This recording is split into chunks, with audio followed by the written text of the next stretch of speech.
Hi everyone, this is Adam, Small Town Machine Shop. I want to do a little video for you on used drill bit lots.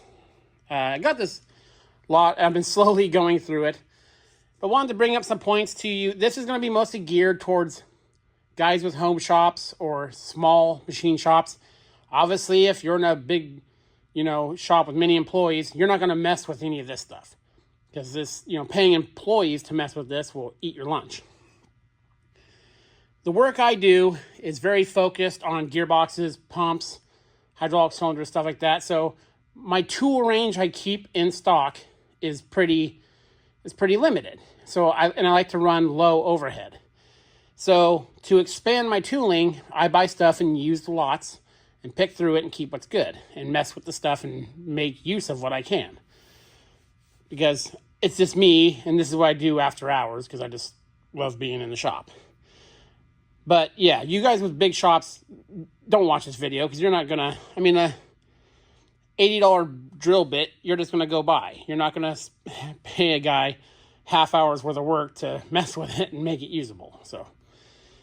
But you can get good deals buying used drill bits used, and I'll show you the common problems and ways to get around them. Probably the most common thing, well, at least on bigger drills, is the twisted or the snapped off tang. Now, in reality, the taper of the drill is supposed to hold the drill. Especially, but you're running older machines and you haven't cleaned them up much, they're going to spin, okay? You feed it too much, it's going to break loose and it's going to spin. One way to fix that is with an adapter. Now, obviously, you'll have to have, this will only work if you have a machine that can hold the larger taper. And what you can do, there are a couple things you can do. Clean this up, put the sleeve on, but you're going to have to use I use the press fit Loctite on the shank here, and then put it on. And I have never had one slip, even on my big blue lathe here. Another thing people do, let me see, I got one here somewhere, is they will spot weld or completely weld or braze the drill into there. Now, I've never welded a drill bit into a sleeve. In my mind, I would silver solder it. That'd be the first process I would choose. I don't know why. Maybe control the heat a little more. But this is very common to see drill bits welded in sleeves. And depending how wore the taper is, it might be off a bit. You also have to remember the accuracy of the tool you're using. You're using a twist drill. Don't drill super round holes. Spade drills are, in my opinion, much more accurate for hole size. But most of the drilling I do, I drill undersized and then I bore it. So if there's a little bit of play, I take that into effect. These aren't drill bits. Twist drills are not precision tools. So yeah, that's a common way.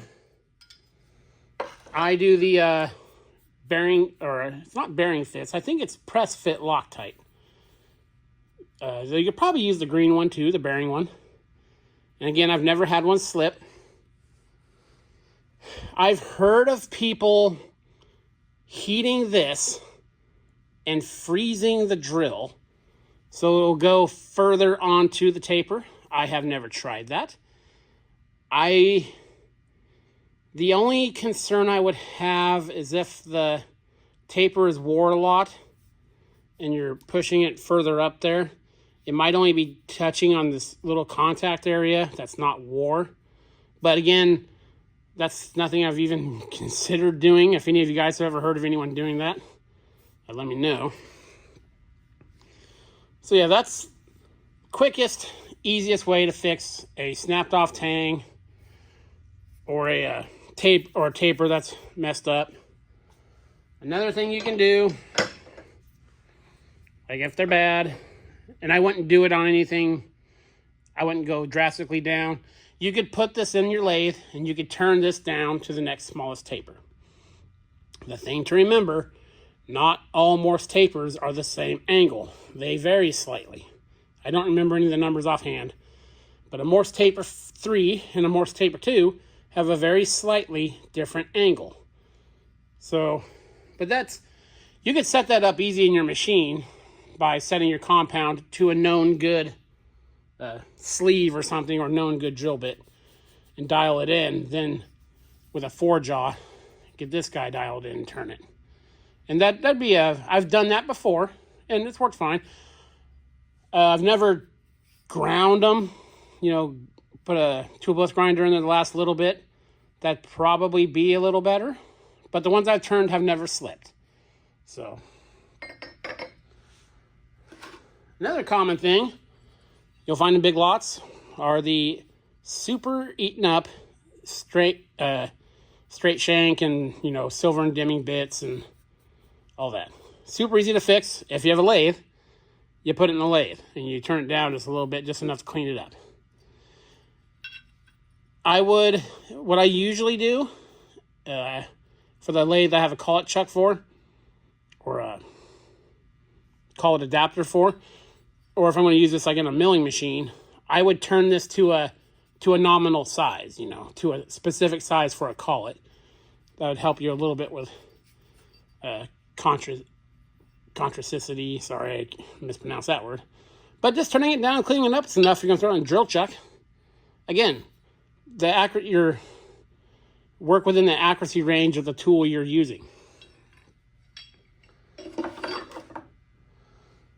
But yeah, you can fix all these issues pretty easily. Do I have one here? The bigger issue for the home shop person, if you're not familiar with the process, I thought I had a really bad one here, is they're broke. They're broke on the end. Then you need to, especially when they get bigger, what I do is, let me find a good one here, or a better one. If they're broke and they're flat, I take a cutoff wheel, cut them flat, and then I put them in a vise, and it will save you a lot of grinding, is I pre-cut the angle as close as I can. I use some of the drills, the 2 welded nut together, as a quick guide, or use a drill gauge. But I cut this, and that will save you a lot of grinding, especially if you're working with like a 2-inch bit or something like that. Then you just go to the bench grinder and get her going. If you buy used bits, you're gonna learn to grind your own bits, especially bigger ones.